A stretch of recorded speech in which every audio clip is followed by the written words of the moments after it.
Welcome back to Revise and Resubmit, and welcome to another weekend book review. I'm Pavlov. And I'm Nikita. Imagine this. You're about to leave everything behind, your whole world, for a completely uncertain future. Yeah, and the only thing you have, your family's entire life savings is, it's hidden. Hidden inside your toddler's teddy bear. It's almost unbelievable.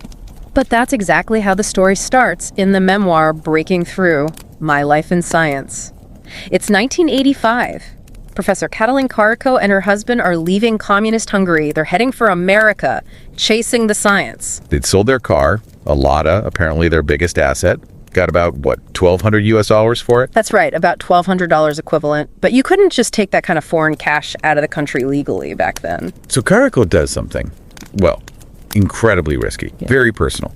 She takes her little daughter, Susan's teddy bear, carefully opens the seams, stuffs all the banknotes inside with the stuffing, and stitches it back up. Wow. And then they get on the plane, and for that whole trip, their daughter is just clutching this toy, no idea what's inside, everything they owned. That kind of thinking, that willingness to take such a huge, calculated risk, that tells you so much. It really does. It's the kind of focus you need, I guess, to survive what came next for her. Decades of, obscurity, setbacks, institutions basically saying no. And that woman, of course, is Katalin Karikó. She won the 2023 Nobel Prize in Medicine. For that foundational work on modified mRNA, the stuff that made the Pfizer-BioNTech and Moderna vaccines possible. Exactly. And her work, it's not just about COVID. It's opening doors for potential treatments for cancer, HIV, all sorts of other major diseases. And as the memoir title hints, she's also the mother of Susan Francia, a two-time Olympic gold medalist in rowing. Quite a family. Absolutely. So what we want to do today is offer a kind of summary of this really thoughtful memoir. Yeah, maybe especially if you're just starting out on your own research path, or, maybe you're in industry and hitting those inevitable walls. We want to pull out some of that wisdom, understand that relentless mindset, that ability to take risks and just keep going. And actually, before we dig into her story, there's a little anecdote I wanted to share. It speaks volumes, I think. Oh. Our discussion producer, he wanted to pass on a really heartfelt thank you to Professor Karikó. Okay. See, back in 2021, right in the middle of the second COVID wave, he was studying at IIT Kharagpur in India. Right. Chaotic time. Totally. And he reached out to her on LinkedIn, hoping she might give a leadership talk for the students. Wow. Ambitious ask during a pandemic. Right. And understandably, she was incredibly busy. The whole world was relying on that mRNA work. Of course. So she couldn't manage the talk, but she was apparently just really kind about it and actually stayed professionally connected with him on LinkedIn since then. That says a lot, doesn't it? That dedication, even with everything going on, it fits the picture. It really does. So look, whether you follow our discussions regularly or not, we really urge you find the time to read her full memoir. It's powerful stuff. The link's in the show notes. Definitely worth it. Okay, so let's unpack this journey. Where does that persistence start? Kasuch-Salas, Hungary. Yeah, her roots. It wasn't, a life of luxury. Far from it. It was about hard work, deeply ingrained. Her father, János Karikó, he was the local butcher, and his whole philosophy was about resourcefulness. Exactly. Nothing goes to waste. That was the rule. So, they burned walnut shells for fuel, Yep. fed leftover milk rinse to the pig. Total resourcefulness. She even talks about watching her mother and the local soap cooker lady making soap. Like melting fat with sodium carbonate. Yeah. Her first biochemistry lesson, basically, happening right there in the yard. And her childhood involved actual physical work, like rebuilding their house when she was 9 or 10.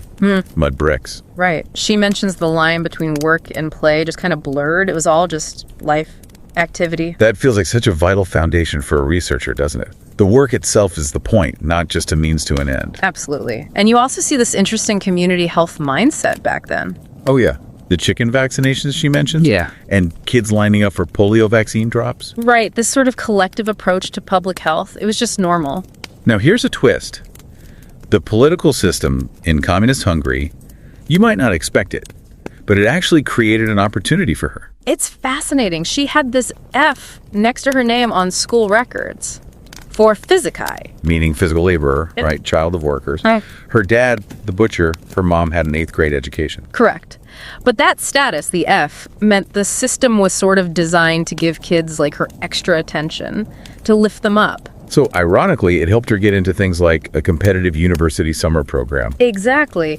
The system aiming to elevate the working class actually singled her out for opportunity. And she knew pretty early on, didn't she, that she wasn't maybe naturally gifted in the way some kids are. Yeah, she says she didn't think she was especially smart, but she figured out she could make up for it. Pure effort. Relentless practice. She treated being a good student like training for a sport. Wow. And by third grade, she was getting straight fives, the top marks. That mindset, compensating with effort, it gets reinforced later by some key ideas she encounters. Things that really armed her for research life. Like what? Well, first, her high school teacher, Albert Toth, he pushed independent thinking. He'd, quote, sent Jurgi, the Nobel laureate, asking that fundamental question for scientists: where does life fade out, leaving you empty-handed? You know, where does the known stop? That's where you look. The edge of knowledge. That's the real territory for basic research. Precisely. Then there's this other huge influence, dealing with setbacks, the stress of it all. Which is constant in research, right? Oh, absolutely. As a teenager, she reads Hans Sayé's book, The Stress of Life. The stress guy. Yeah. What did she take from that? A really crucial lesson. If you focus only on what you can actually control, ignore the rest. So, like, tune out the external noise, the critics, the funding rejections. Yeah, transform that negative stress, that pressure from outside, into positive stress by setting your own internal goals. Don't chase external approval. Chase your own questions. That's powerful. It seems so necessary for surviving academia. Totally. And the third piece was this detective mindset. The Columbo approach, she calls it. Yeah. Always asking just one more thing. Never ignoring the small detail that doesn't quite fit. Because that's often where the breakthrough is hiding, in the anomaly. Exactly. You have to be willing to pick at those little inconsistencies. And boy, did she need that internal resolve. Yeah. The professional turmoil started early. It really did. Back in Hungary, even before leaving, the secret police paid her a visit. Seriously, why? They tried to pressure her into becoming an informant. They dug up some past political trouble her father had been in, threatened to use it against her, derail her career. Wow, what did she do? She refused, flat out. Gutsy. Then came the move to America, driven by funding cuts, right? Yeah, 1985. The Biological Research Center lost its funding from renal pharmaceuticals. Suddenly, no job, no support. Which leads directly to the teddy bear plan. Right. But the challenges didn't stop when she got to the U.S. Not by a long shot. This part of the story is just staggering. Penn. University of Pennsylvania, she's there for 17 years. 17 years. And then, in 2013, it all falls apart. Funding gone. Demoted. Demoted to senior research investigator. And then told explicitly she was not of faculty quality. Can you imagine hearing that after almost 2 decades of work, and then the final insult? Her stuff, her lab belongings, evicted into the hallway by a lab tech. Pushed out. How do you even process that kind of institutional rejection? How do you not just give up? Where did she find the strength? It goes back to her father's word for her. Coup d'etat. The searcher. Yes, the searcher. She realized the search itself was the point. The process, the quest for knowledge. That was her internal goal. So the external stuff, the titles, the funding, the university's opinion, it hurt, obviously, but it couldn't destroy her core purpose. Exactly. Her purpose was internal, defined by the search, not by external validation. That kept her going. That philosophy must have been absolutely essential when facing the main scientific hurdle, RNA itself. Oh, definitely. Let's talk about that, because it was the core problem for decades. RNA instability. Okay, break it down. Why is RNA so tricky to work with? Well, think of DNA as the permanent library, the master blueprint in our cells. RNA is more like a temporary memo, a message carrier. Right. It takes instructions from DNA to the protein-making machinery. Precisely. And because its job is temporary, it's designed to be broken down quickly once the message is delivered. And the things that break it down are everywhere. Everywhere. Enzymes called RNases, they're on your skin, floating in the air, on lab benches. They just chew up RNA. So keeping your RNA samples intact is a nightmare. A total nightmare. There was this running joke, the only way to truly get rid of RNases in your lab was to demolish the building and start over. So conventional wisdom was, don't even bother trying to use RNA for therapies. Too fragile, too problematic. Pretty much. It was seen as a big, expensive dead end for therapeutics. But she kept at it, Yeah. which led her to the photocopier. The famous photocopier meeting at Penn. Yeah, she bumps into Drew Weissman there. And they just start talking. Yep. And it turns out they're like the perfect scientific match. A lock and key. How so? She's the RNA expert, knows everything about handling it, but she doesn't have the immunology background. And he's the immunologist. Who needs RNA expertise for his vaccine work, but doesn't have it. They needed each other. A perfect collaboration. So they team up. What happens next? They start experimenting with synthetic mRNA, trying to use it to trigger specific immune responses, but they hit a huge wall. What was it? Inflammation. Yeah. Massive inflammation. The body's immune system saw their synthetic mRNA as a dangerous invader, like a virus. So it attacked it. Launched a huge counteroffensive. Exactly. A potentially fatal side effect. Right. This was a major roadblock for using mRNA as any kind of therapy. You can't inject something that causes that kind of dangerous immune flare-up. So back to the drawing board. How did they figure it out? That Columbo mindset again. You got it. They started comparing things. They looked at the synthetic mRNA versus natural RNA found in our own mammalian cells, like transfer RNA or tRNA. What was the difference? The natural stuff. Zero inflammation. The body completely ignored it. Okay. So why? What was different about the natural RNA? Tiny chemical modifications. Naturally occurring tweaks to the RNA building blocks, the nucleosides. Specifically one called pseudoridine. Pseudoridine, that was the key. That was the absolute key. Our immune system has these sensors, like security guards, called toll-like receptors. They're trained to spot foreign RNA. Like from a virus. Right. The synthetic mRNA looked foreign, so alarm bells went off. But the natural RNA, with its pseudoridine and other mods, looked familiar. It looked like self. So by swapping out one of the standard RNA building blocks, uridine, for this modified one, pseudoridine. Bingo. Their synthetic mRNA could suddenly slip past the immune system's checkpoints. Like it had an internal passport, you said earlier. Exactly. It could get in, deliver its protein-making instructions, and then disappear naturally without causing that dangerous inflammatory storm. That feels huge. That sounds like the breakthrough. It was the fundamental breakthrough. They published it in the journal Immunity in 2005. So instant recognition, funding floods in, Nobel bells start ringing. Nope, crickets. Caricode describes the reaction as basically a collective shrug. Are you serious? After cracking such a fundamental problem? Dead serious. Nobody seemed to care much. They got zero grant funding based on that discovery for the next 5 years. Zero. 5 years. Unbelievable. So still no institutional support, even after that paper. None at Penn. Which leads to the next big move, showing that resilience again. This is when she leaves Penn, leaves the U.S. Yes.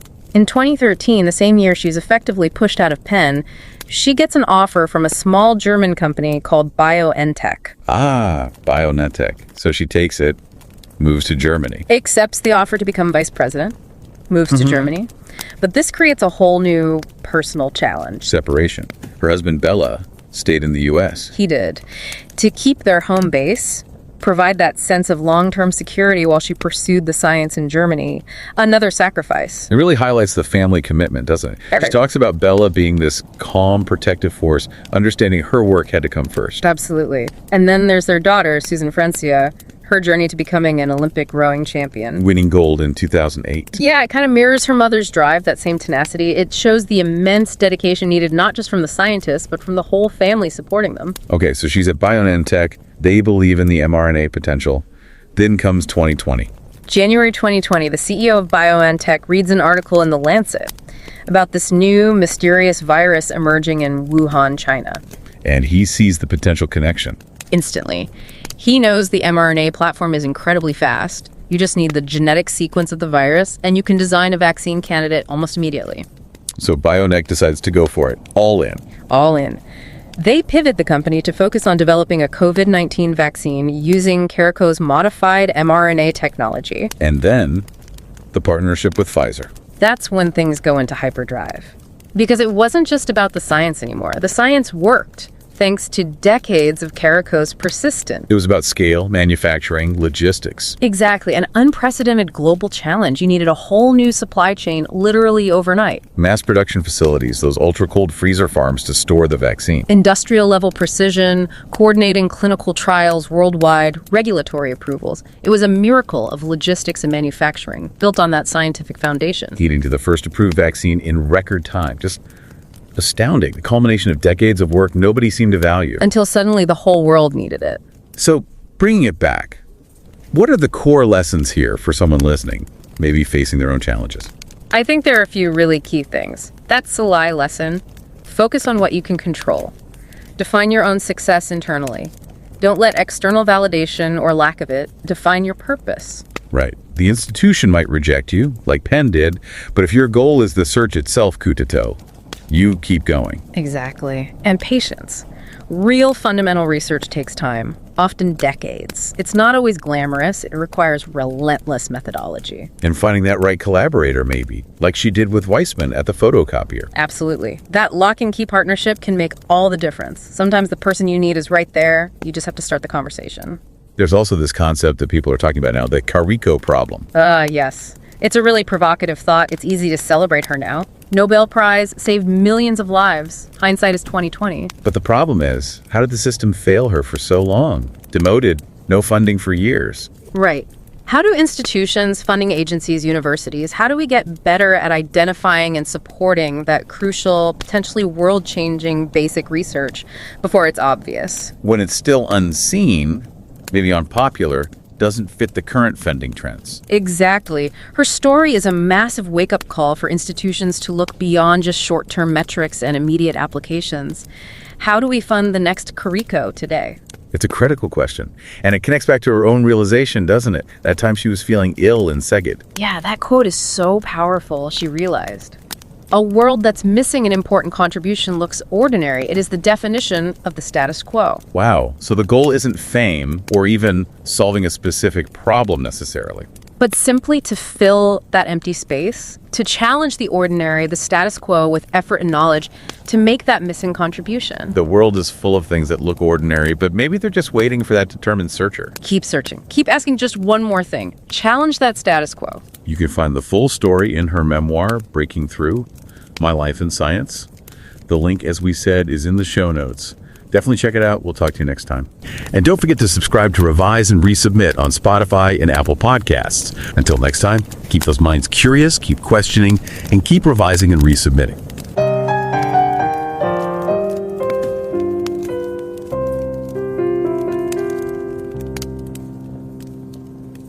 Revise and রিসাবমিটে স্বাগত। আপনারা শুনছেন আমাদের weekend বুক review পর্ব। আমি নিকিতা। আর আমি Pavlov. কল্পনা করুন একজন মহিলা একটা ল্যাব বেঞ্চে বেশ স্থির হয়ে বসে আছেন।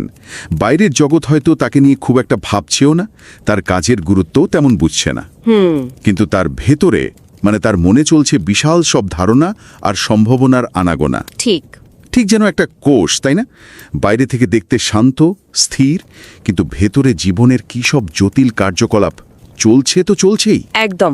এই বৈপরীত্যটাই খুব ইন্টারেস্টিং। যা বাইরে থেকে সাধারণ বা শান্ত দেখায়, তার ভেতরেও থাকতে পারে বিরাট সম্ভাবনা, অনেক জটিলতা।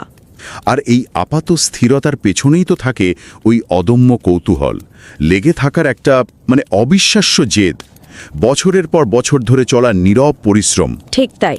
আর এই ভেতরের জগৎটা, এই লড়াইটা বাইরের পৃথিবী তো প্রায়শই দেখতে পায় না। আর এমনই এক অসাধারণ জীবন, বিজ্ঞান সাধনার এক অবিশ্বাস্য যাত্রাপথ নিয়েই আজকের আলোচনা।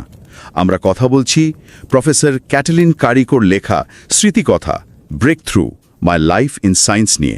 অবশ্যই এত বড় একটা জীবনের গল্প, এত ডিটেলড একটা বইয়ের সবটা তো তুলে ধরা সম্ভব না।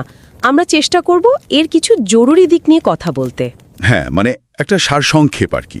প্রফেসর কারিগো, উনি একজন হাঙ্গেরিয়ান আমেরিকান প্রাণ রসায়নবিদ। 2023 সালে চিকিৎসা বিজ্ঞানে নোবেল পেয়েছেন।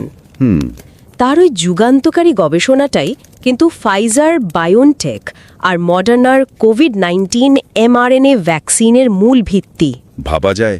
আর এটা শুধু কোভিডের বিরুদ্ধে লড়াইতে সাহায্য করেছে তা নয়, ক্যান্সার, HIV, ম্যালেরিয়ার মতো অনেক কঠিন রোগের চিকিৎসাতেও কিন্তু নতুন পথ খুলে দিয়েছে। অবিশ্বাস্য।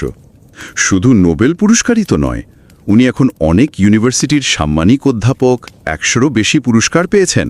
হ্যাঁ, ওকে নিয়ে বাচ্চাদের জন্য 2টো বই লেখা হয়েছে, এমনকি একটা ছোট গ্রহের নামও রাখা হয়েছে তার নামে। তাই নাকি? আচ্ছা। আর ব্যক্তিগত জীবনেও তিনি আর তার স্বামী বেলা, তাদের মেয়ে সুজান ফ্রান্সিয়া, 2বারের অলিম্পিক রোয়িং চ্যাম্পিয়ন। তারা তার গর্বিত বাবা মা। এক কথায় একটা সম্পূর্ণ জীবন। নিঃসন্দেহে সাংঘাতিক অনুপ্রেরণার একটা জীবন। বিজ্ঞানের প্রতি ওই নিষ্ঠা আর প্রতিকূলতার মুখেও ওই দৃঢ়তা, সবকিছুই শেখার মতো। আমাদের আজকের এই আলোচনাটা আমরা বিশেষভাবে সাজিয়েছি তাদের কথা ভেবে, যারা হয়তো একাডেমিক রিসার্চে নতুন পা রাখছেন বা সবে শুরু করতে চলেছেন, অথবা হয়তো ইন্ডাস্ট্রিতে কাজ করছেন। একদম। প্রফেসর কারিকর যাত্রা থেকে ওই অধ্যাবসায়, ব্যর্থতা থেকে শেখা আর কঠিন পরিস্থিতির মধ্যেও নিজের লক্ষ্যের দিকে এগিয়ে যাওয়ার যে স্পিরিটটা, সেটাই আমরা একটু তুলে ধরতে চাই। হ্যাঁ, কারণ তার গল্পটা তো শুধু একটা সায়েন্টিফিক ডিসকভারির গল্প নয়, এটা আসলে মানুষের সহনশীলতা আর আশাবাদেরও গল্প। ঠিক। কিভাবে ওই প্রাতিষ্ঠানিক বাধা, টাকার অভাব, এমনকি সহকর্মীদের অবিশ্বাস, এসব পেরিয়েও নিজের বিশ্বাসের ওপর ভরসা রাখতে হয়, সেই শিক্ষাটা খুব জরুরি। চলুন তাহলে একদম শুরু থেকে শুরু করা যাক। প্রফেসর কারিকর জন্ম হাঙ্গেরির এক ছোট্ট শহর কিসুজাল্লাসে। খুব সাধারণ পরিবার। বাবা ছিলেন কসাই, মা হিসাব রক্ষক। কিন্তু ওই সাধারণ পরিবেশেই তিনি জীবনের কিছু অসাধারণ শিক্ষা পেয়েছিলেন। বইটাতে উনি লিখেছেন, ছোটবেলাতেই শিখেছিলেন কিভাবে রিসোর্সের ঠিকঠাক ব্যবহার করতে হয়। কিছুই নষ্ট না করা। কিছুই নষ্ট না করা। গ্রামের সবাই মিলে একটাই জলের পাম্প ব্যবহার করা, সেখানে প্রতিবেশীদের সাথে গল্পগুজব করা, বা ধরুন স্থানীয় ঘোষণাকারীর মুখে শোনা যে মুরগিদের টিকা দেওয়া হবে, এই ছোট ছোট অভিজ্ঞতাগুলোর মধ্যে দিয়েই তিনি কমিউনিটির গুরুত্ব বুঝতে পেরেছিলেন। আর বিজ্ঞানের হাতে খড়ি হয়েছিল একদম প্রকৃতির কাছাকাছি থেকে, পাখির বাসা দেখা, গাছপালা চেনা। হ্যাঁ, বা নিজের হাতে সাবান তৈরি করা, কিংবা ওই আলু ক্ষেতের পোকা ধরে মুরগিকে খাওয়ানো। তার মানে খাদ্য শৃঙ্খলের মতো বিষয়গুলো একেবারে হাতে কলমে শেখা। একদম। আর এখানে একটা মজার ব্যাপার আছে, তার ছোটবেলায় কাজ আর খেলার মধ্যে কোনো স্পষ্ট ভাগ ছিল না। আচ্ছা। উনি লিখেছেন, তাদের নিজেদের বাড়ি যখন তৈরি হচ্ছে, বাবাকে সাহায্য করতে গিয়ে ছাদে উঠে কাদা মেখেছেন। এই অভিজ্ঞতাগুলো হয়তো তাকে শিখিয়েছিল যে কোনো কাজকেই, এমনকি কঠিন কাজকেও আনন্দের সাথে করা যায়। এটা কিন্তু একজন বিজ্ঞানীর জন্য খুব জরুরি দৃষ্টিভঙ্গি। মানে গবেষণার ওই লম্বা খাটুনির প্রক্রিয়াটাকে ভয় না ভেবে আবিষ্কারের আনন্দ হিসেবে দেখা। ঠিক তাই। তার পারিবারিক প্রেক্ষাপটও বেশ ঘটনাবহুল। তার বাবা ইয়ানোস কারিকো জন্মেছিলেন অন্য নামে, কিন্তু সামাজিক পরিস্থিতির কারণে তাকে মায়ের কুমারী নাম ব্যবহার করতে হয়েছিল। কাসাইয়ের কাজটা উনি খুব গর্বের সাথেই করতেন, কিন্তু কমিউনিজমের সময় যখন প্রাইভেট ব্যবসা বন্ধ হয়ে গেল, তাকে লুকিয়ে কাজ করতে হয়েছে। পার্টি তাকে ব্ল্যাকলিস্টও করেছিল। এত কিছুর পরেও তিনি কাজের প্রতি সম্মান আর ওই টিকে থাকার মানসিকতা হারাননি। অন্যদিকে তার মা, তিনি দ্বিতীয় বিশ্বযুদ্ধের ভয়াবহতা, অনেক কষ্ট সহ্য করে বড় হয়েছেন। হ্যাঁ, স্কুলের গণ্ডি পেরোননি, কিন্তু ছিলেন অসম্ভব বুদ্ধিমতী আর বই পড়তেন খুব। এই দুই বিপরীত ধরনের মানুষের দৃঢ়তা আর জ্ঞানের প্রতি টান, দুটোই নিশ্চয়ই ক্যাটালিন কারিকর চরিত্র গঠনে একটা বড় ভূমিকা রেখেছিল। সেই সময়ের হাঙ্গেরি শিক্ষা আর স্বাস্থ্য ব্যবস্থার কথাও একটু বলা দরকার, তাই না? অবশ্যই। রাজনৈতিক আদর্শ যাই হোক, শিশুদের শিক্ষাকে কিন্তু রাষ্ট্রীয়ভাবে খুব গুরুত্ব দেওয়া হতো। স্কুলের মান ভালো ছিল, টিচাররাও খুব ডেডিকেটেড ছিলেন। আরও যে স্কুলে পোলিও ভ্যাকসিন দেওয়া বা বিসিজি টিকা, টিবি পরীক্ষা, এগুলো তো জনস্বাস্থ্যের প্রতি একটা কালেকটিভ দায়িত্ববোধ দেখায়। একদম। প্রফেসর কারিকো নিজেও ছোটবেলায় কিছু স্বাস্থ্য সমস্যায় ভুগেছিলেন। উনি একটা ঘটনা লিখেছেন, যখন তিনি অসুস্থ ছিলেন, তার মা তাকে একটু বকাবকি সুরে কথা বলতেন। কিন্তু কারিকো নিজে মা হওয়ার পর বুঝতে পারেন, ওই বকাবকিটা আসলে ছিল মেয়ের জন্য মায়ের গভীর চিন্তা আর অসহায়ত্বের প্রকাশ। এই উপলব্ধিটা তাকে সহানুভূতিশীল হতে শিখিয়েছিল। এটা একটা বড় শিক্ষা। তাই নিজের মেয়ের অসুস্থতায় তিনি কখনো বিরক্তি দেখাননি, শুধু ভালোবাসা আর সান্ত্বনা দিয়েছেন। আরেকটা ব্যাপার উনি খুব সততার সাথে স্বীকার করেছেন যে উনি নিজেকে জন্মগতভাবে খুব প্রতিভাবান মনে করতেন না। হ্যাঁ, এটা উনি বলেছেন। কিন্তু কঠোর পরিশ্রম দিয়ে সেই অভাবটা পূরণ করেছিলেন। স্কুলে চেষ্টা করে গ্রেড 4 থেকে 5-এ তুলেছিলেন। ওই লেগে থাকার জোরেই বায়োলজি কম্পিটিশনে ন্যাশনাল লেভেলে 3rd হয়েছিলেন। এখানেই আসে তার হাই স্কুলের টিচার অ্যালবার্ট টোথের কথা। টোস তাকে শিখিয়েছিলেন কিভাবে একজন সায়েন্টিস্টের মতো করে ভাবতে হয়, প্রশ্ন করতে হয়। গুরু। হ্যাঁ, এছাড়া হান্স সেলিয়ের ওই বইটা দ্য স্ট্রেস অফ লাইফ ওর চিন্তাভাবনায় দারুণ প্রভাব ফেলেছিল। কি শিখেছিলেন ওখান থেকে? উনি শিখেছিলেন জীবনের স্ট্রেসকে এড়ানো নয়, বরং সেটাকে চালিকা শক্তিতে বদলে ফেলা যায়। যা নিজের কন্ট্রোলে আছে সেটার উপর ফোকাস করা আর অনবরত প্রশ্ন করা, এই দর্শনগুলো উনি আত্মস্থ করেছিলেন। আর হ্যাঁ, টিভি সিরিজ কলম্বোর কথা বলতেই হয়। ওই যে খুঁটিনাটি ডিটেলসের ওপর নজর, আর সবসময় আর একটা জিনিস, ওই গোয়েন্দাসুলভ মনোভাবটাও তার মধ্যে ঢুকে গেছিল। ঠিক, এমনকি তার ব্যাকগ্রাউন্ড, মানে ওই এফ স্ট্যাটাস, শারীরিক শ্রমিকের সন্তান, সেটাই তাকে ইউনিভার্সিটিতে সামার ক্লাসের সুযোগ করে দিয়েছিল, যা তার সায়েন্স পড়ার পথ খুলে দেয়। এই সব অভিজ্ঞতা, এই শিক্ষাগুলোই তাহলে তার গবেষণা জীবনের ভিত তৈরি করে দিল। একদম। সেগেট বিশ্ববিদ্যালয়, তারপর বায়োলজিক্যাল রিসার্চ সেন্টার বা বিআরসিতে তার জার্নি শুরু হলো। ইউনিভার্সিটি জীবনটা ছিল খুব ইন্টেন্স পড়াশোনা আর বন্ধুদের সাথে মিলেমিশে থাকার একটা দারুণ সময়। একসাথে ক্লাস করা, ডর্মে থাকা, ফিল্ড ট্রিপে যাওয়া। প্রথমে তো বটানি নিয়ে শুরু করেছিলেন। হ্যাঁ, প্রথমে উদ্ভিদ বিজ্ঞান, তারপর লিপিড, আর ফাইনালি তার ইন্টারেস্টটা চলে এলো এমআরএনএর ওপর। বিআরসিতে উনি একটা দারুণ পরিবেশে রিসার্চ শুরু করেন। সেখানে সিনিয়র সায়েন্টিস্টরা জুনিয়রদের হেল্প করতেন, একটা কোলাবোরেশনের পরিবেশ ছিল। কিন্তু এমআরএনএ নিয়ে কাজ করাটা তো তখন সাংঘাতিক চ্যালেঞ্জিং ছিল নিশ্চয়ই। ও হ্যাঁ, সবচেয়ে বড় সমস্যা ছিল আরএনএ নামের একটা এনজাইম। এটা সেলের ভেতরে বা বাইরে প্রায় সব জায়গায় থাকে, আর আরএনএকে খুব তাড়াতাড়ি ভেঙে দেয়। ফলে আরএনএ খুব আনস্টেবল হয়ে যায়। মানে ল্যাবে পিওর আরএনএ নিয়ে কাজ করাটাই কঠিন ছিল। ঠিক, তার উপর আরএনএ মলিকিউলের গঠনগত জটিলতা তো ছিলই। ব্যক্তিগত জীবনেও তো তখন কিছু পরিবর্তন আসছিল। হ্যাঁ, বেলা ফ্রান্সিয়ার সাথে পরিচয় ও বিয়ে। বেলা ছিলেন একেবারে অন্য জগতের মানুষ, স্পোর্টসের দিকে ঝোঁক। কিন্তু উনি কারিগর কাজের প্রতি অসম্ভব সাপোর্টিভ ছিলেন। আর একটা ইন্টারেস্টিং ব্যাপার, বিয়ের পরেও কারিগর নিজের ফ্যামিলি নেম চেঞ্জ করেননি। হ্যাঁ, যেটা সেই সময়ে খুব একটা কমন ছিল না। একই সময়ে তাকে স্টেটের সিক্রেট পুলিশের চাপও সহ্য করতে হয়েছিল কলিগদের ওপর নজরদারি করার জন্য। উনি কিন্তু সেটা দৃঢ়ভাবে রিফিউজ করেন। সাংঘাতিক। এমনকি একটা সিরিয়াস অসুস্থতা, যেটা ভুল করে টিউমার বলে ডায়াগনোজ করা হয়েছিল, সেটাও তাকে দমাতে পারেনি।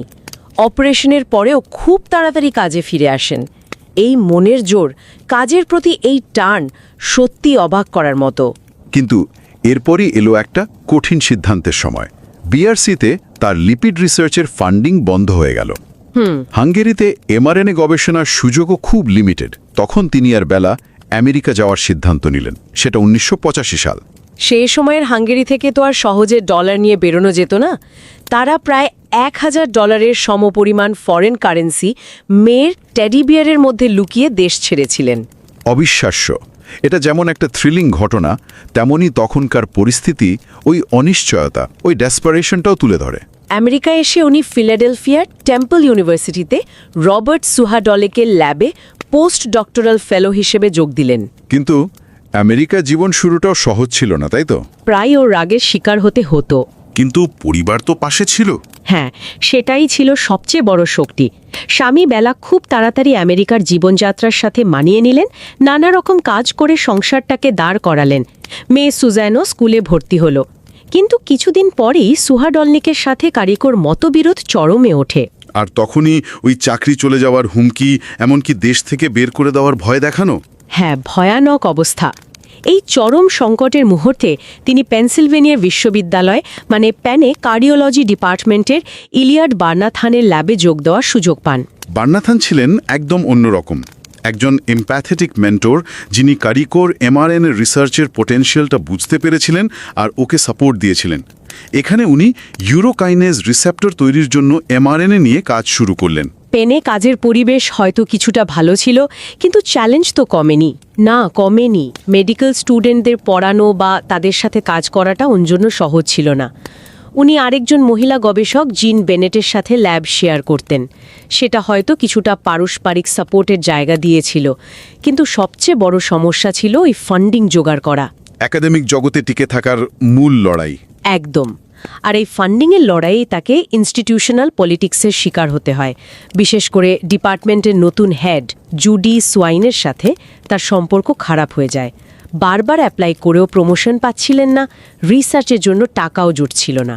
এই সময়ে কি উনি হানসেলিয়ের ওই দর্শন আঁকড়ে ধরেন? হ্যাঁ, যা নিয়ন্ত্রণে নেই তা নিয়ে তিক্ত না হয়ে নিজের কাজের প্রতি ফোকাস করা। পরে যখন পুরনো বস সোহাডোলনিকের সাথে দেখা হয়েছিল উনি কোনো রাগ দেখাননি, বরং কৃতজ্ঞতাই প্রকাশ করেছিলেন ওই কঠিন অভিজ্ঞতার জন্য।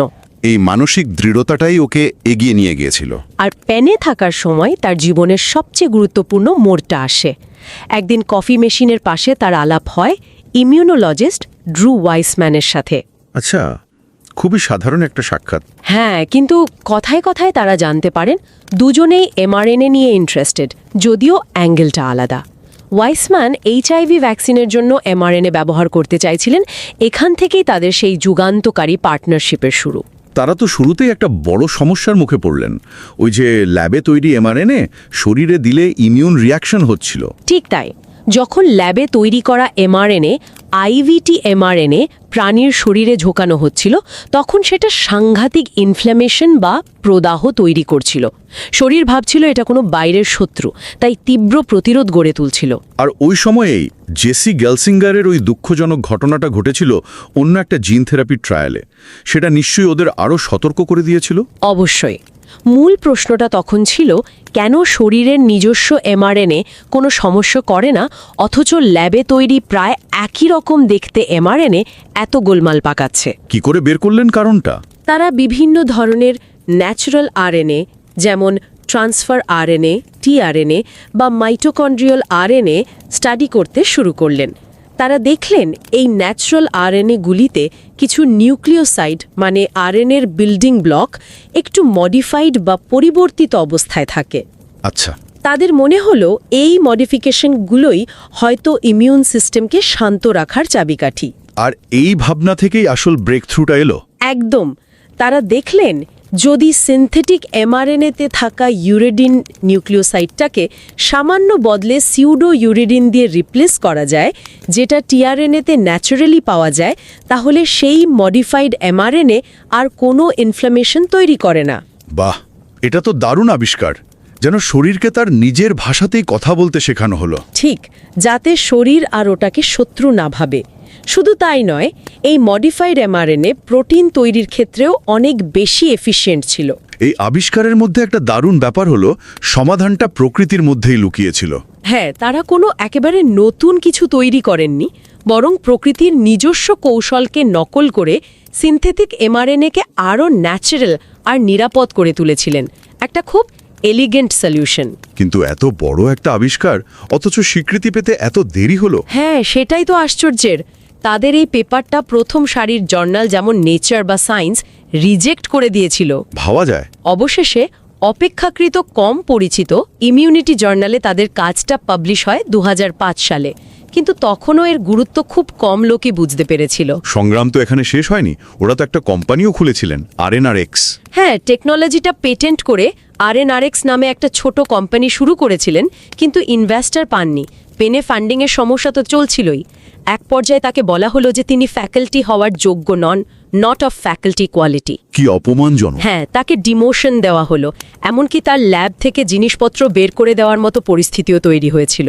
বিশ্বাস করা কঠিন যে আবিষ্কার পরে লক্ষ লক্ষ মানুষের জীবন বাঁচাবে, সেই আবিষ্কারের পথটা ছিল এতটা কাঁটায় ভরা। এটা শুধু ব্যক্তির লড়াই নয়, অনেক সময় সিস্টেমেরও প্রবলেম। ঠিক এই সময়ে যখন উনি প্রায় হাল ছেড়ে দেওয়ার মতো অবস্থায়, তখনই জার্মানির বায়োনটেক কোম্পানির ফাউন্ডার উগুর শাহিন আর ওজলেম তুরেচির সাথে তার যোগাযোগ হলো। তারা বুঝতে পারলেন এর গুরুত্ব। হ্যাঁ, তারা কারিকর মডিফাইড এমআরএনএ টেকনোলজির পোটেনশিয়ালটা বুঝতে পারলেন এবং ওকে বায়োনটেকে জয়েন দেওয়ার অফার দিলেন। 2010 সালে উনি জার্মানিতে চলে গেলেন এবং বায়োনটেকে ভাইস প্রেসিডেন্ট হিসেবে জয়েন করলেন। সেখানে উনি তার রিসার্চের জন্য দরকারি সাপোর্ট আর স্বাধীনতা দুটোই পেলেন। আর এর পরে ঘটনা তো ইতিহাস। 2020 সালে যখন কোভিড-19 প্যান্ডেমিক শুরু হলো, বায়োনটেক ফাইজারের সাথে পার্টনারশিপ করে অবিশ্বাস্য দ্রুত গতিতে মডিফাইড এমআরএনএ টেকনোলজি ব্যবহার করে অসম্ভব এফেক্টিভ ভ্যাকসিন তৈরি করে ফেলল। প্রফেসর কারিকর দশকের পর দশক ধরে করা রিসার্চ, তার ওই অধ্যবসায়, ওই দূরদৃষ্টি, অবশেষে সারা পৃথিবীর কোটি কোটি মানুষের জীবন বাঁচাতে কাজে লাগলো। রাতারাতি উনি বিশ্বজোড়া ফেম আর সম্মান পেলেন। যে একাডেমিক ওয়ার্ল্ড তাকে একসময় প্রায় বাতিলের খাতায় ফেলে দিয়েছিল, তারাই তাকে সর্বোচ্চ সম্মানে ভূষিত করতে এগিয়ে এলো। নোবেল প্রাইজ ছিল সেই লম্বা জার্নির চূড়ান্ত স্বীকৃতি। এই অবিশ্বাস্য প্রফেশনাল জীবনের পাশাপাশি তার ব্যক্তিগত জীবনও তো এগিয়ে চলেছিল, বিশেষ করে তার মেয়ে সুজানের রোয়িং ক্যারিয়ার। হ্যাঁ, মায়ের সাপোর্ট আর এনকারেজমেন্ট নিয়ে সুজেন দুবার অলিম্পিক গেমসে গোল্ড মেডেল জেতেন। মায়ের লড়াই এক ফিল্ডে, মেয়ের লড়াই অন্য ফিল্ডে, দুটোই ছিল এক একটা সাকসেস স্টোরি। বয়স শেষে প্রফেসর ক্যারিকো খুব গভীর কৃতজ্ঞতা জানিয়েছেন তার পরিবার, টিচার, কলিগ যেমন এলিয়ট বার্নাথান, ডেভিড ল্যাঙ্গার, ড্রু ওয়াইসম্যান, এমনকি ওই কঠিন পরিস্থিতিগুলোর প্রতিও, যা তাকে আরও শক্তিশালী করেছে। উনি ভাগ্য আর লেগে থাকা দুটোরই ভূমিকার কথা স্বীকার করেছেন। তবে শুধু কৃতজ্ঞতা নয়, উনি একাডেমিক রিসার্চের কিছু সিস্টেমিক প্রবলেম নিয়েও প্রশ্ন তুলেছেন, বিশেষ করে ফান্ডিংয়ের জন্য ওই লাগাতার চাপ, যেটা অনেক সময় বেসিক রিসার্চকে বাধা দেয়। আর যুগান্তকারী কিন্তু আপাতদৃষ্টিতে অসম্ভব মনে হওয়া আইডিয়াগুলোকে গুরুত্ব না দেওয়ার যে টেন্ডেন্সি, যেটাকে হয়তো দ্য ক্যারিকো প্রবলেম বলা যেতে পারে।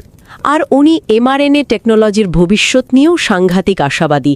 ক্যান্সার, ফ্লু এবং অন্যান্য ইনফেকশাস বা জেনেটিক রোগের চিকিৎসায় এর বিরাট সম্ভাবনার কথা বলেছেন। এখানে আমরা আমাদের প্রযোজকের একটা ব্যক্তিগত মেসেজ যোগ করতে চাই। উনি প্রফেসর ক্যারিকোর প্রতি গভীর কৃতজ্ঞতা জানাতে চেয়েছেন। আচ্ছা, 2021 সালে কোভিডের সেকেন্ড ওয়েভের ওই কঠিন সময়ে যখন প্রযোজক আইআইটি খড়গপুরে পড়ছিলেন, উনি লিঙ্কডিনের মাধ্যমে প্রফেসর ক্যারিকোকে একটা লিডারশিপ টকের জন্য ইনভাইট করেছিলেন। ওহ, প্যান্ডেমিকের ওই চরম ব্যস্ততার মধ্যে প্রফেসর ক্যারিকো সময় দিতে পারেনি ঠিকই, কিন্তু উনি অত্যন্ত বিনয়ের সাথে সেই আমন্ত্রণ গ্রহণ করেছিলেন এবং তখন থেকে প্রফেশনালি কানেক্টেড থাকার আগ্রহ দেখিয়েছিলেন। এটা সত্যি দারুণ একটা ব্যাপার, এত ব্যস্ততার মাঝেও এই সৌজন্যবোধ। হ্যাঁ, এই মানবিক যোগাযোগটা ভোলার নয়। প্রফেসর ক্যারিকোর জীবন আর কাজের দিকে তাকালে একটা গভীর প্রশ্ন মনে আসে, তাই না? কি প্রশ্ন? যখন কোনো নতুন আইডিয়া বা কোনো ব্যক্তি প্রাতিষ্ঠানিক স্বীকৃতি পায় না, যখন চারপাশের বেশিরভাগ লোকই তার সম্ভাবনা নিয়ে সন্দেহ করে, তখনও নিজের বিশ্বাসের প্রতি অবিচল থেকে ওই জেদ নিয়ে অজানা পথে এগিয়ে যাওয়াটা কতটা জরুরি। এবং আরও বড় প্রশ্ন হলো, প্রফেসর ক্যারিকোর মতো আরও কত নিপ্রিজানিত বা আন্ডার ভ্যালিউড ট্যালেন্ট আমাদের চারপাশে রয়েছেন, যাদের যুগান্তকারী কাজ হয়তো সামান্য একটু সাপোর্ট বা সুযোগের অভাবে পূর্ণতা পাচ্ছে না। তাদের খুঁজে বের করা, তাদের সম্ভাবনাকে লালন করার দায়িত্বটা কার? এই ভাবনাটা আমাদের সকলের জন্য রেখে গেলাম। আমরা শ্রোতাদের অনুরোধ করব, আপনারা এই অনুষ্ঠান নিয়মিত শোনেন বা না শোনেন, দয়া করে সময় করে প্রফেসর ক্যাটালিন ক্যারিকোর এই অসাধারণ স্মৃতিকথা breakthrough my life in science বইটি পড়ে দেখবেন। হ্যাঁ, বইটির লিঙ্ক আমরা শো নোটসে দিয়ে দেব। আশা করি আজকের আলোচনা আপনাদের ভালো লেগেছে।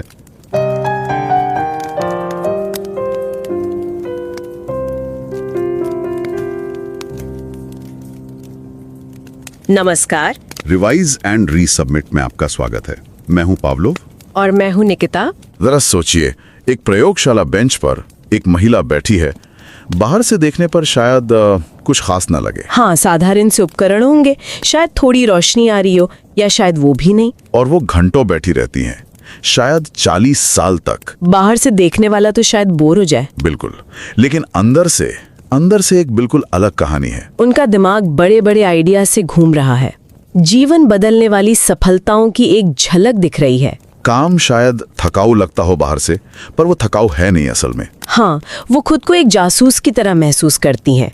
हर छोटी डिटेल पर ध्यान देती हैं, जो शायद पूरे मामले को खोल दे। ये तस्वीर प्रोफेसर कैटलिन क्यारिको की है, और आज हम उनकी कमाल की संस्मरण breaking through my life in science पर बात कर रहे हैं। जी हाँ, ये किताब विज्ञान में उनकी जो अविश्वसनीय यात्रा रही है उसके बारे में है। बिल्कुल, और जाहिर है हमारी ये बातचीत तो बस एक झलक होगी। पूरी कहानी और उसकी गहराई तो किताब पढ़ने पर ही समझ आएगी। और ये कहानी वाकई मतलब असाधारण है।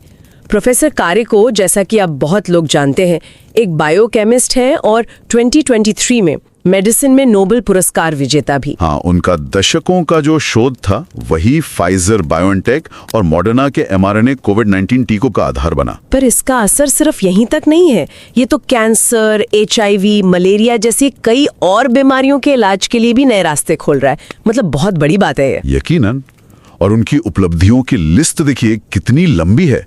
कई विश्वविद्यालयों में मानद प्रोफेसर हैं, 100 से ज्यादा पुरस्कार मिले हैं। उनके नाम पर एक छोटा ग्रह भी है। हाँ, और बच्चों की किताबें तक लिखी गई हैं उनके बारे में। और ये भी जानना दिलचस्प है कि वो और उनके पति बेला 2 बार के ओलंपिक रोइंग चैंपियन सूजन फ्रांसिया के माता पिता हैं। विज्ञान के प्रति समर्पण और पारिवारिक जीवन दोनों ही तरफ से प्रेरणा मिलती है। सही बात है। यहाँ एक छोटा सा व्यक्तिगत नोट भी जोड़ना चाहेंगे।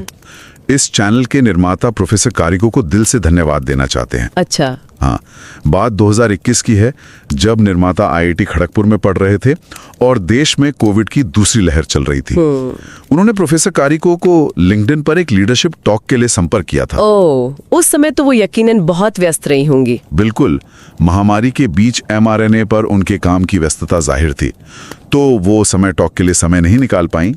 लेकिन वो तब से जुड़े रहने के लिए बहुत दयालु रही हैं। ये तो उनकी विनम्रता दिखाता है। सच में खास बात है ये। हाँ, और इसी भावना के साथ हम सभी सुनने वालों से ये जरूर कहेंगे, चाहे वो इस चैनल को सब्सक्राइब करें या नहीं, प्लीज इस किताब को, इस संस्मरण को पढ़ने के लिए समय जरूर निकालें। हाँ, ये वाकई प्रेरणा देती है, खासकर अगर कोई विज्ञान की दुनिया को समझना चाहता है। बिल्कुल, लिंक शो नोट्स में दिया गया है। हाँ, और ये चर्चा शायद उन लोगों के लिए खास तौर पर उपयोगी हो सकती है जो अकादमिक शोध की दुनिया में नए हैं, या शायद अपना शोध कार्य शुरू करने वाले हैं। हाँ, या फिर इंडस्ट्री में विज्ञान का इस्तेमाल कर रहे हैं।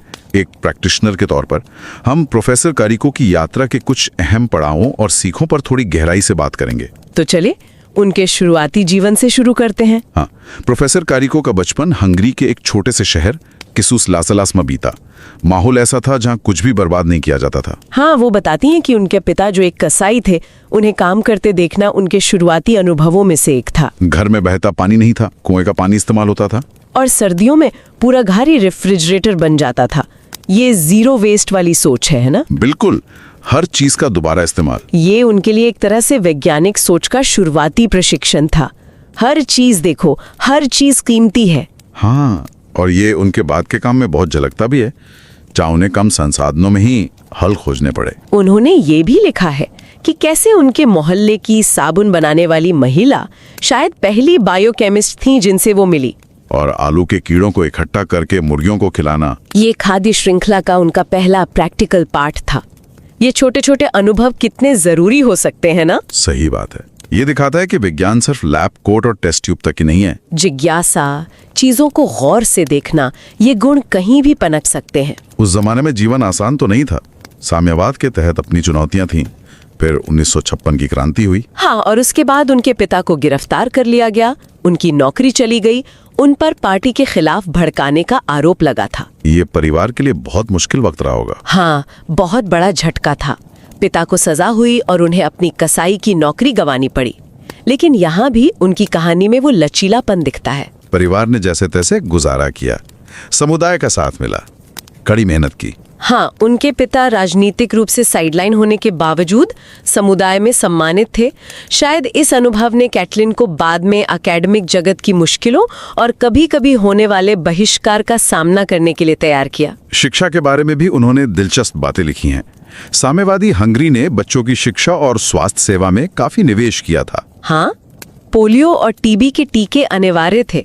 वो याद करती हैं कैसे पूरी क्लास को पोलियो ड्रॉप्स दिए जाते थे। और स्कूल में काम और खेल के बीच की सीमाएं धुंधली थी, जैसे फसल कटाई में बच्चों की मदद लेना। उनके लिए ये एक सबक था कि काम और मजा साथ साथ चल सकते हैं। शायद ये बाद में लंबे समय तक लैब में काम करने के जुनून को समझने में मदद करता है। उन्होंने 2 बाहरी प्रभावों का जिक्र किया है जो बहुत अहम रहे।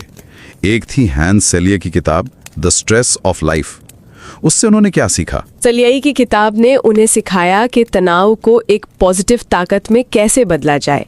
ये समझना कि नेगेटिव तनाव यानी डिस्ट्रेस हानिकारक है, लेकिन पॉजिटिव तनाव यानी यूस्ट्रेस जीवन के लिए जरूरी है। और हम नेगेटिव को पॉजिटिव में बदल सकते हैं। हाँ, अगर हम उन चीजों पर ध्यान दें जिन्हें हम कंट्रोल कर सकते हैं। ये उनके पूरे करियर का मूल मंत्र रहा, जो मेरे कंट्रोल में है उस पर काम करो। और दूसरा प्रभाव थोड़ा अनोखा है। हाँ, टीवी जासूस कोलंबो। उनसे क्या सीखा? उनसे सीखा कि सबसे छोटे अनदेखे डिटेल पर ध्यान देना कितना जरूरी है, क्योंकि अक्सर वही गुत्थे सुलझाता है। ये दिखाता है कि प्रेरणा कहीं से भी आ सकती है, एक वैज्ञानिक सिद्धांत से भी और एक टीवी शो से भी। बिल्कुल, सीखने की ये ललक उनमें शुरू से थी। फिर वो गई सेज विश्वविद्यालय, वही जगह जहां एल्बर्ट सेंट ग्योर्गी ने विटामिन सी की खोज की थी। क्या ऐतिहासिक जगह है। हाँ, शुरुआत में उनकी रुचि पौधों में थी, बचपन के अनुभवों की वजह से। लेकिन धीरे धीरे उनका झुकाव मॉलिक्यूलर बायोलॉजी और खासकर आरएनए की तरफ बढ़ा। विश्वविद्यालय का माहौल भी खास था। उनकी क्लास में सिर्फ 18 छात्र थे।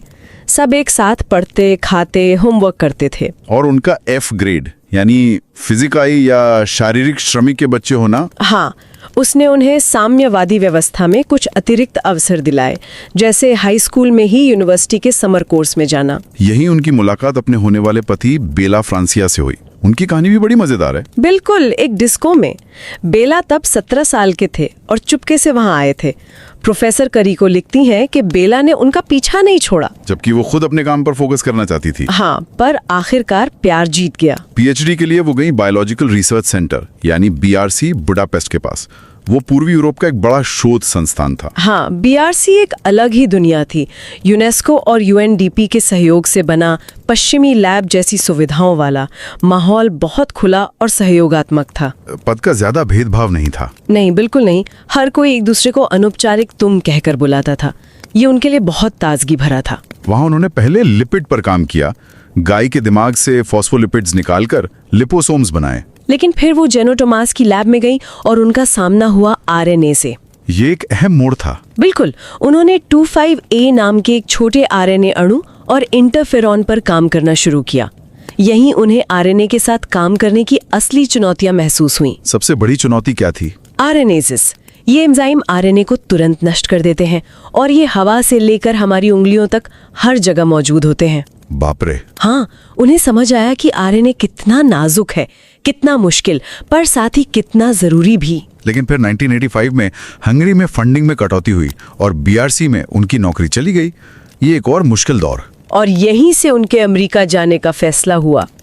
उन्हें फिलाडेल्फिया में टेम्पल यूनिवर्सिटी में डॉक्टर रॉबर्ट सुहाडोल्निक की लैब में पोस्ट डॉक्टरल फेलोशिप मिली। सुहाडोल्निक उस फील्ड में बड़ा नाम थे। हाँ, न्यूक्लियोसाइड एनालॉग्स के क्षेत्र में। और यहीं वो मशहूर किस्सा आता है टेडी बियर वाला।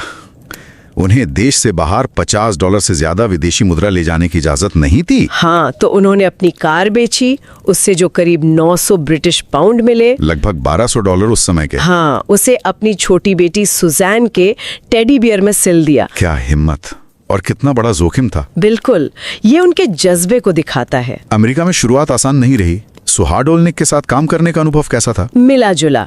सीखा तो बहुत, लेकिन सुहाडोल्निक का व्यवहार अक्सर गुस्से वाला और अपमानजनक होता था।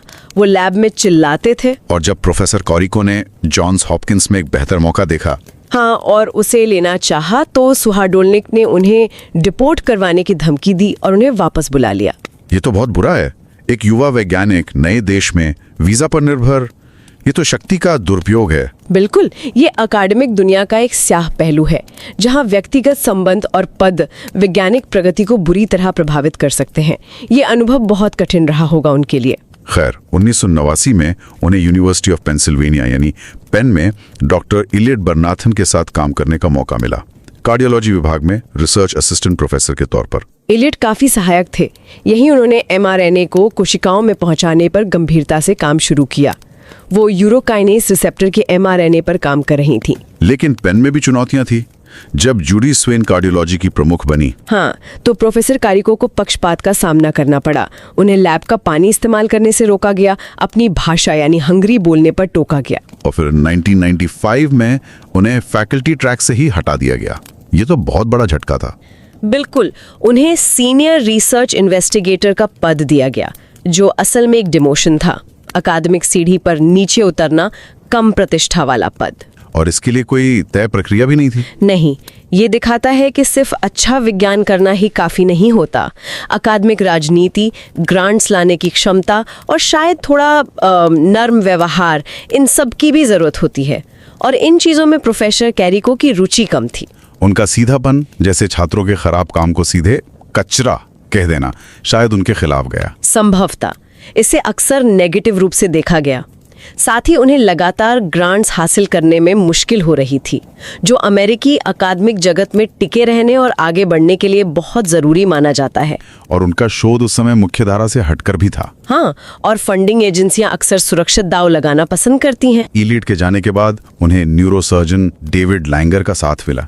ये कैसे हुआ? डेविड के पिता को स्ट्रोक हुआ था और वो स्ट्रोक के बाद होने वाले वासोस्पाज्म यानी रक्त वाहिकाओं के सिकुड़ने को रोकने के लिए mRNA का उपयोग करने की संभावना तलाश रहे थे। डेविड युवा थे, एक रेजिडेंट, उनके पास खुद का अनुदान नहीं था। लेकिन वो प्रोफेसर कारिको के काम को लेके बहुत उत्साहित थे और उन्होंने उन्हें हौसला दिया, नैतिक समर्थन दिया। और फिर वो संयोगवश मुलाकात हुई फोटोकॉपियर पर। हाँ, इम्यूनोलॉजिस्ट ड्रू वीसमैन से। ये कहानी का एक बहुत महत्वपूर्ण मोड़ है, लगभग फिल्मी लगता है। ड्रू HIV जैसी बीमारियों के लिए टीके बनाना चाहते थे और mRNA में रुचि रखते थे। हाँ, क्योंकि इसे पारंपरिक टीकों की तुलना में तेजी से और सस्ता बनाया जा सकता था। तो यहाँ दो अलग अलग विशेषज्ञताएं मिली, कारिको RNA में माहिर, वीसमैन इम्यूनोलॉजी में। उनका सहयोग क्या लाया?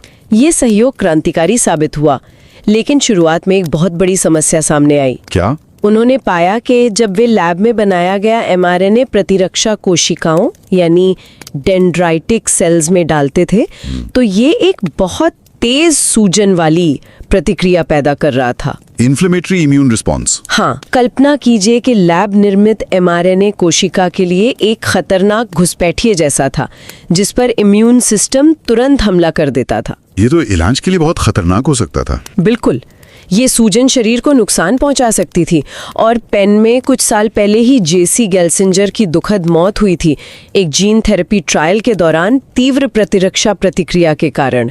तो जोखिम वास्तविक था। ये mRNA थेरेपी के रास्ते में एक बड़ी दीवार थी। तो उन्होंने इस दीवार को कैसे तोड़ा? सालों की मेहनत लगी होगी। हाँ, सालों की। लगभग 2004 तक वे इसी पहेली से जूझते रहे। फिर उन्हें वो कोलंबो वाली अंतर्दृष्टि मिली। उन्होंने अलग अलग तरह के RNA का परीक्षण किया और देखा कि कुछ प्राकृतिक RNA जैसे ट्रांसफर RNA यानी tRNA ये सूजन पैदा नहीं करते थे। तो उन्होंने सोचा इनमें ऐसा क्या लगे? सही। उन्होंने महसूस किया कि tRNA जैसे प्राकृतिक RNA में अक्सर उनके बिल्डिंग ब्लॉक्स यानी न्यूक्लियोसाइड्स थोड़े बदले हुए रूप में होते हैं। इन्हें संशोधित न्यूक्लियोसाइड कहते हैं। और यही उनकी परिकल्पना आई। हाँ, क्या होगा अगर हम लैब में बने mRNA में एक मुख्य बिल्डिंग ब्लॉक यूरिडीन को उसके प्राकृतिक रूप से संशोधित भाई स्यूडोरिडीन से बदल दे? ये बहुत हिम्मत वाला विचार था। हाँ, और नतीजा अभूतपूर्व। ये खोज गेम चेंजर साबित हुई। स्यूडोरिडीन वाला mRNA न केवल सूजन पैदा नहीं करता था, मानो उसने इम्यून सिस्टम से बचने के लिए भेस बदल लिया हो। अच्छा। बल्कि ये प्रोटीन बनाने में भी कहीं ज्यादा, लगभग 10 गुना या उससे भी ज्यादा कुशल था। वाह, ये तो कमाल हो गया। हाँ, ये mRNA थेरेपी और टीकों के लिए बंद दरवाजे खोलने वाली चाबी थी। इतनी बड़ी खोज, इसे तो हाथों हाथ लिया गया होगा, दुनिया भर में चर्चा हुई होगी। हाँ, अजीब बात है ना। जब उन्होंने 2005 में अपनी ये खोज प्रकाशित की तो वैज्ञानिक समुदाय ने इसे काफी हद तक नजरअंदाज कर दिया। सच में? हाँ, बड़े जर्नल्स जैसे नेचर और साइंस ने उनके पेपर को छापने से मना कर दिया। अरे। अंत में ये इम्यूनिटी जर्नल में प्रकाशित हुआ, लेकिन इसे तत्काल कोई खास पहचान या फंडिंग नहीं मिली। ये दिखाता है कि कभी-कभी सबसे जरूरी खोजों को भी पहचान मिलने में वक्त लगता है। बिल्कुल, बहुत निराशाजनक रहा होगा उनके लिए। लेकिन इसी दौरान उनके जीवन में एक और समानांतर कहानी चल रही थी, उनकी बेटी सुसान की। हाँ, सुसान एक बहुत सफल रोइंग एथलीट बन रही थी। पेन में पढ़ाई के दौरान ही उन्होंने रोइंग शुरू की और जल्दी अमेरिकी राष्ट्रीय टीम में पहुंच गईं। और उन्होंने 2 ओलंपिक स्वर्ण पदक जीते, 2008 बीजिंग और 2012 लंदन में। हाँ, ये दृढ़ता की एक और कहानी थी जो माँ के वैज्ञानिक संघर्षों के साथ साथ चल रही थी।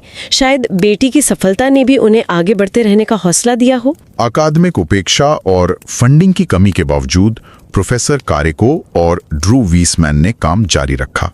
हाँ, उनका लक्ष्य था संशोधित mRNA का इस्तेमाल करके एनीमिया जैसी बीमारियों का इलाज करना, लेकिन वे निवेशकों को आकर्षित करने में असफल रहे।